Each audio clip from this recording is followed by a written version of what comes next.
કેમ છો બધા મજામાં? નહીં, પોતાના દીકરા ને દીકરીના જીવન સાથીને પસંદ કરવા આવ્યા હોય તો મજામાં જ હોય ને. સાચી વાત કે નહીં? યસ ઓર નો? મારું બોલવાનું કંઈક એવું છે જ્યાં આગળ મારો અવાજ બધાને સંભળાય છે તો બધાનો અવાજ મને પણ સંભળાવવો જોઈશે. માત્ર હું બોલીશ અને તમે સાંભળશો એવું નહીં થાય. એટલે મારી એવી અપેક્ષા છે, મારી એવી ઈચ્છા છે કે તમારો બધાનો પણ અવાજ મને સંભળાવવો જોઈએ. તો શું બધા મજામાં છો? હા કે ના? Very good. અત્યારનો જે મારો વિષય છે કે જીવનસાથીની પસંદગી કેવી રીતે કરવી. જીવનમાં બે સિલેક્શન સૌથી અગત્યના હોય છે. સૌથી પહેલું હોય છે કરિયર સિલેક્શન, અને કરિયર અને બીજું હોય છે લાઈફ પાર્ટનરનું સિલેક્શન. કરિયરમાં જો એક કરિયરમાં ન ફાવે તો બીજા કરિયર માટે તમે જઈ શકો. ઘણા બધા જોયું કે આપણે સિવિલ એન્જિનિયરિંગ કર્યું હોય અને બીજા કોઈ બિઝનેસ અત્યારે કરી રહ્યા હોય, પણ લાઈફ પાર્ટનરની બાબતમાં એવું થઈ શકતું નથી. લાઈફ પાર્ટનરની બાબતમાં એવું થઈ શકતું નથી. આઈ લવ યુ કહેવા માટે માંડ 10 સેકન્ડનો સમય લાગે છે, પણ એ આઈ લવ યુને નિભાવવા માટે આખી જિંદગી વીતી જતી હોય છે. તો અત્યારે કંઈક એવો નિર્ણય કરવાનો છે કે જે આપણે ક્યારેય બદલી શકવાના નથી. એટલે લાઈફ ટાઈમ માટેનો ડિસિઝન લેવા જઈ રહ્યા છીએ. તો આ ડિસિઝનમાં કંઈક એવી વસ્તુ મારે તમને કહેવી છે કે જે તમને આ ડિસિઝન લેવામાં મદદરૂપ થશે. અને બધા જ ગુજરાતી મીડિયમ, ઇંગ્લિશ મીડિયમની વાત કરી રહ્યા હતા, એમાં ABCD મારે તમને કહેવી છે. જીવનસાથી પસંદ કરવા માટેની ABCD. એથી આપણે શરૂઆત કરી રહ્યા છીએ, and that is what attitude. સૌથી પહેલી શરૂઆત થાય છે જ્યારે હું મારા જીવનસાથીની પસંદગી કરી રહ્યો છું ત્યારે, અને એ છે મારો એટીટ્યુડ. ઘણી વખત આપણે આપણા જીવનસાથીને પસંદ કરી દેતા હોઈએ છીએ. પસંદ કરીએ ત્યાં સુધી કોઈ જ વાંધો હોતો નથી. બધા જ વાંધાની શરૂઆત પસંદગી અને લગ્નના 2-5 વર્ષ પછી થતી હોય છે. લગ્ન જ્યારે થાય અથવા તો પસંદગી જ્યારે થાય ને, ત્યારે લાઈફ પાર્ટનર આપણને રોમેન્ટિક લાગતો હોય. વાત સાચી? યસ ઓર નો?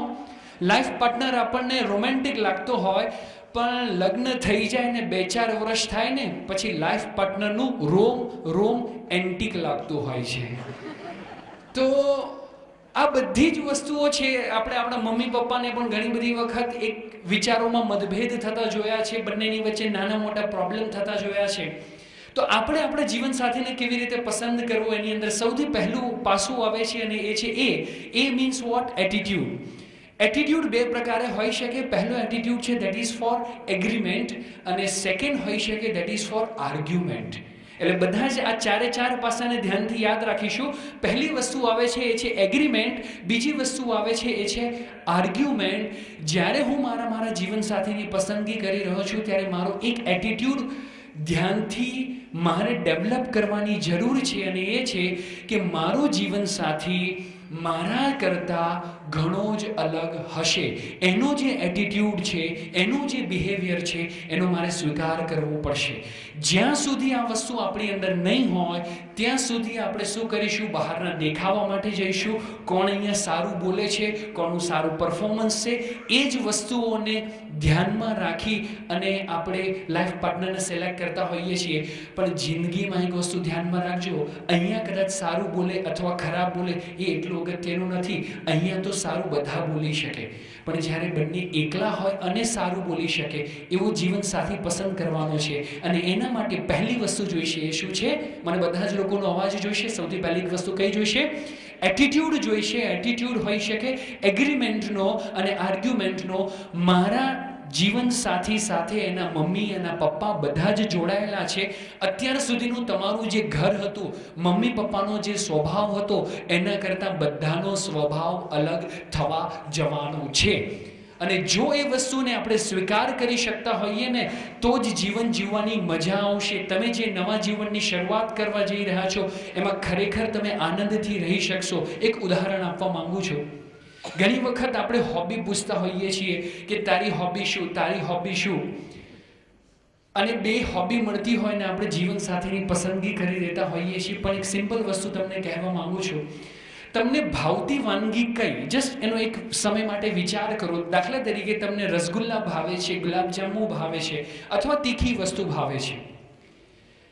અને જો તમને જમવાની ડિશમાં અહીંયાથી સ્મિતાબેને એવું અરેન્જમેન્ટ કરેલું હોય કે જેને સ્વીટ ભાવતું હોય એના લંચમાં બધી જ સ્વીટ મૂકી દેવામાં આવે, એટલે રસગુલ્લાની ડીશ હોય, ગુલાબજાંબુ હોય, કાજુ કતરી હોય, બધું જ સ્વીટ મૂકી દેવામાં આવે, તો લંચ લેવાની મજા આવે ખરી? હા કે ના? નહીં આવે મજા. સેમ વે સમજવાની જરૂર છે, મારી અને મારા લાઈફ પાર્ટનરની હોબી સેમ હોય, થિંકિંગ સેમ હોય, તો એ ડિશ લાંબા સમય સુધી જમવામાં મજા નહીં આવે, પછી રોમ એન્ટિક થઈ જ જશે. એટલે ઘણા અમુક પાસાઓ છે જેની ઉપર આપણે વિચાર કરવાની જરૂર છે. જો હું મારા જીવનસાથીને સિલેક્ટ કરું છું તો સૌથી પહેલો મારો એટીટ્યુડ હોવો જોઈએ કે હું મીઠી છું તો વાંધો નહીં, એમાં તીખાશ હશે તો જ જમવાની મજા છે, અને જો હું તીખી છું અથવા તીખો છું તો લાઈફ પાર્ટનર મીઠો હોય તો જ જીવન જીવવાની મજા છે. એટલે સૌથી પહેલી વસ્તુ કે મારો લાઈફ પાર્ટનર મારા કરતાં અલગ હોય તો એનો મારે સ્વીકાર કરવો જોઈએ, એગ્રીમેન્ટ કરવો જોઈએ, નહીં કે આર્ગ્યુમેન્ટ. બીજી વસ્તુ આવે છે અને એ છે બિલીફ. બિલીફ બે પ્રકારે હોઈ શકે. પહેલી હોઈ શકે પોઝિટિવ અને બીજી હોઈ શકે નેગેટિવ.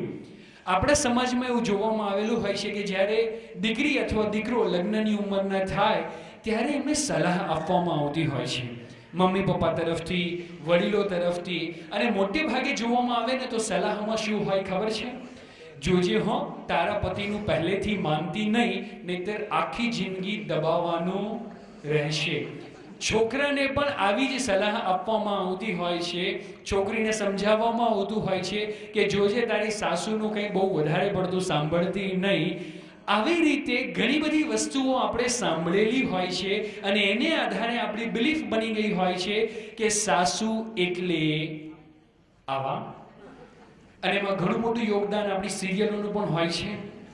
પણ બધા જ સાસુ અને બધા જ હસબન્ડ અથવા બધી જ વાઈફ નેગેટિવ હોય એવું જરૂર નથી. આપણી બિલીફ એવી હોવી જોઈએ કે એ ભલે નેગેટિવ હોય પણ મારા મમ્મી પપ્પાએ મને જે સંસ્કાર આપેલા છે, સંસ્કારનો ઉપયોગ કરી અને હું એમને પોઝિટિવ બનાવી દઈશ. એટલે પહેલું કમિટમેન્ટ આવે છે મારે મારી જાત સાથેનું, એ આવે છે એટીટ્યુડ. મારું એગ્રીમેન્ટ હોવું જોઈએ. બધી જ વાનગી અલગ અલગ હશે તો જ રહેવાની મજા છે. એમનો સ્વભાવ અલગ હોય, એમની આદત અલગ હોય, એમની હોબી અલગ હોય તો મારે સ્વીકારવી પડશે. બીજી વસ્તુ આવે છે મારા સસરા માટે, મારા સાસુ માટે મારે પોઝિટિવ બિલીફ રાખવી પડશે. ત્રીજી વસ્તુ આવે છે એ છે કમિટમેન્ટ. ત્રીજી વસ્તુ આવે છે સી, એ છે કમિટમેન્ટ. કમિટમેન્ટની અંદર બે વસ્તુ હોઈ શકે. જ્યારે આપણે આપણા જીવનસાથીની પસંદગી કરતા હોઈએ, ઘણા બધા અહીંયા આગળ નવયુવાનો છે, સામે પણ છે, ત્યારે ત્રીજી સૌથી ઇમ્પોર્ટન્ટ વસ્તુ આવે છે એ છે કમિટમેન્ટ. ઘણા લોકો લગ્ન માટે જીવનસાથીની પસંદગી કરવા માટે કમિટમેન્ટ કરતાં કમ્ફર્ટ વધારે જોતા હોય છે કે મારું ઘર, મને જે સગવડ જોઈએ છીએ એ બધી જ સગવડ એ આપી શકે તેમ છે કે કેમ, એનામાં એજ્યુકેશન છે કે કેમ.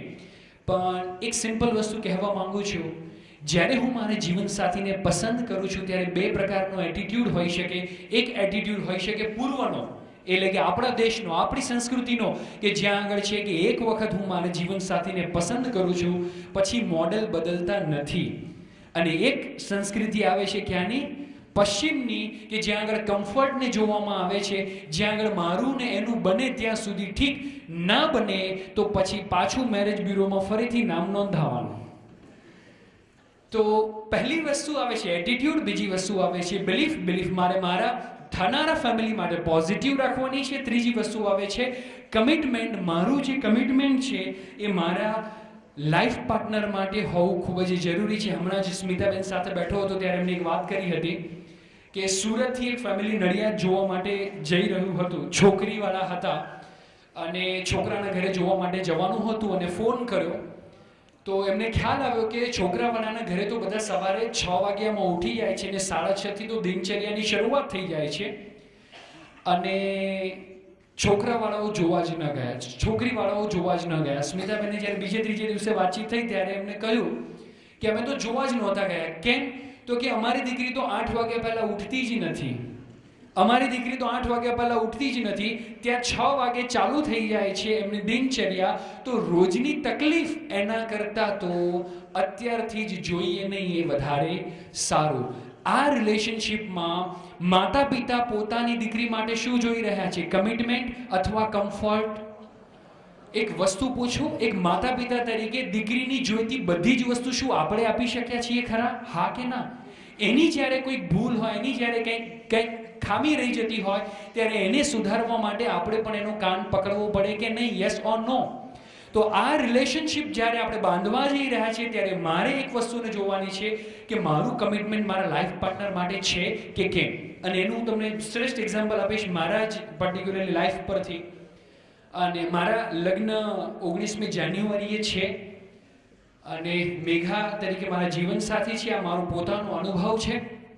એમને જ્યારે મેં પસંદ કર્યા ત્યારે એક સિમ્પલ વસ્તુ કહીશ, એમની પસંદ અને મારી પસંદ એક પણ મળતી નથી. કપડાં પહેરવાની બાબતે હોય, જમવાની બાબતે હોય, ગ્રહોની બાબતે પણ તમે લગભગ ગોલ્ડ મેડાલિસ્ટ હોય, ઘણા બધા લોકોને બતાવેલું છે. બધા લોકોએ કહ્યું કે તમારા ગ્રહો મળતા નથી. મેં કહ્યું લાખ કિલોમીટર દૂરના ગ્રહ મળે કે ના મળે, ઘરમાં રહીને અમારા દિલ મળે છે. એ વધારે અગત્યના છે. લાખો કિલોમીટર દૂરના જો ગ્રહ મળતા હશે પણ દિલ નહીં મળતું હોય ને, તો એની કોઈ જ વેલ્યુ નથી, એની કોઈ જ કદર નથી. એટલે મારે મારા લાઈફ પાર્ટનર સાથે કમિટમેન્ટ રાખવાનું છે કે જે પણ છે, જેવો પણ છે, જેવો પણ સ્વભાવ છે, મારું આસી તારી સાથે જોડાવાનું કમિટમેન્ટ છે. અને જો આ ત્રણ હોય ને, A, B, C, તો ચોથી વસ્તુ તમારે આજે કરવાની છે અને એ છે શું? ડિસિઝન. એ છે શું? ડિસિઝન તમારા લાઈફ પાર્ટનરને સિલેક્ટ કરવા માટેનો. અને જ્યારે લાઈફ પાર્ટનરને સિલેક્ટ કરતા હોય ત્યારે એ અહીંયા આગળ કેવું બોલે છે, એનો કેવો દેખાવ છે, એની ઉપર વધારે પડતું જવાની જરૂર નથી.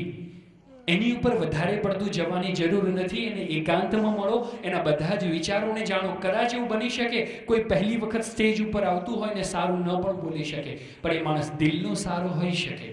એ માણસ દિલનો સારો હોઈ શકે તો એને સ્ટેજના પરફોર્મન્સથી નહીં પણ એને રૂબરૂમાં મળી એને ચેક કરજો. ડિસિઝન લેવું હોય તો એક સરસ મજાનું ગીત આવ્યું હતું, પ્યાર કા સિગ્નલ. તમે બધાએ સાંભળ્યું હશે. બસ એવી જ કંઈક વસ્તુ તમારે તમારા જીવન માટે કરવાની છે. પ્યાર કા સિગ્નલ. સિગ્નલની અંદર 3 કલર હોય છે. એક રેડ, ધેન આફ્ટર ઓરેન્જ અથવા યલો, અને ત્રીજું ગ્રીન. તમે તમારા જીવનસાથી માટે 3 આસ્પેક્ટ, 3 ક્રાઇટેરિયા ડિસાઇડ કરી રાખો. પહેલો આવે છે રેડ. દાખલા તરીકે મને મારા જીવનસાથીની અંદર વ્યસન જોઈએ જ નહીં. આ વસ્તુ હોય તો હું મારા જીવનસાથીને કોઈ પણ સંજોગોમાં સ્વીકાર કરી શકું નહીં. રેડ લાઇટ કરી અને એની નીચેના 3 અથવા 4 પાસાઓ લખો. ગ્રીન, કે આ હોય તો હું એડજસ્ટ કરવા તૈયાર છું. જો સારો હોય, સંસ્કારી હોય, તો મને સવારે 6 વાગે ઉઠવામાં વાંધો નથી. તો એ આવે છે ઓરેન્જ, કે જેમાં સ્લો થવાની જરૂર છે, જ્યાં આગળ મારે થોડું એડજસ્ટ કરવાની જરૂર છે. અને આવે છે green. Green means what? Go. આ હોય તો પછી બહુ લપન છપન કરવી નહીં. જન્માક્ષર મળે કે ના મળે, તરત દિલ મળી જાય તો આગળ કંકુ ના કરવા.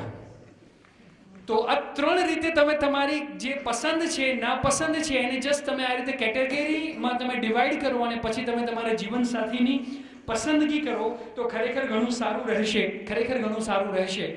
અને એક સિમ્પલ વસ્તુ હું તમને કહેવા માંગીશ સૌથી છેલ્લે, કે દેખાવ કરતા ગુણો ઉપર વધારે ધ્યાન આપવું જોઈએ. તમે બધા કહો છો, બધા લોકોને મૂવી જોતા હશો, અને દેખાવને આધારે પસંદ કરેલી જોડીની વાત કરીએ તો જ્હોન અબ્રાહમ અને બિપાશા બાસુ. તમે જોઈ શકો છો એમના લગ્ન જીવન થતા પહેલા જ તૂટવાને આરે આવી ગયા છે, તૂટી ગયું છે ઇનફેક્ટ. બીજું, જો સારી પેર તમે ગણી શકો, જેની કેમિસ્ટ્રી સારી હોય, કેમિસ્ટ્રી સારી હોય, એવું બીજી એક પેર હતી કરીના કપૂર અને શાહિદ કપૂર. પણ એ પણ એન્ડ પહેલા ડેડ એન્ડ આવી ગયો. ત્રીજી એક પેર છે કે જ્યાં આગળ હાઇટનું કે બીજું કોઈ કોમ્બિનેશન મેળ ખાતું જ નથી, અમિતાભ અને જયા. એ જુઓ લાઈફ ટાઈમ ગેરંટી વાળી પેર છે. તો આપણે એક વસ્તુને ડિસાઇડ કરવાની છે આપણા જીવનસાથીને જ્યારે પસંદ કરી રહ્યા છે ત્યારે, કે મારે કઈ વસ્તુ માટે રેડ સિગ્નલ રાખવું છે, કઈ વસ્તુ માટે મારે ગ્રીન સિગ્નલ રાખવું છે, અને કઈ વસ્તુમાં હું કોમ્પ્રોમાઇઝ કરવા તૈયાર છું. મારા પપ્પા કરતાં મારા સસરાનો સ્વભાવ અલગ હશે. હું મીઠી છું તો ઘરમાં કોઈ તીખું નીકળશે જ, અને તો જ જીવન જીવવાની મજા છે. આ એટીટ્યુડને જો તમે એડોપ્ટ કરશો તો જીવન સાથીની સાથે લાઈફ ટાઈમ તમે રોમાન્સ માણી શકશો. એટલે સાચા જીવન સાથી, લગ્ન જીવન માટે સાચા જીવન સાથીને પસંદ કરવા કરતાં સાચા જીવન સાથી બનવામાં વધારે મધુરતા રહેલી છે. તો આપ સૌને મારા ખૂબ ખૂબ અભિનંદન અને એડવાન્સમાં કોંગ્રેચ્યુલેશન કે તમને તમારી મનપસંદનો સાથીદાર મળે, જીવન સાથી મળે, એ બદલ ખૂબ ખૂબ congratulation. Thank you very much.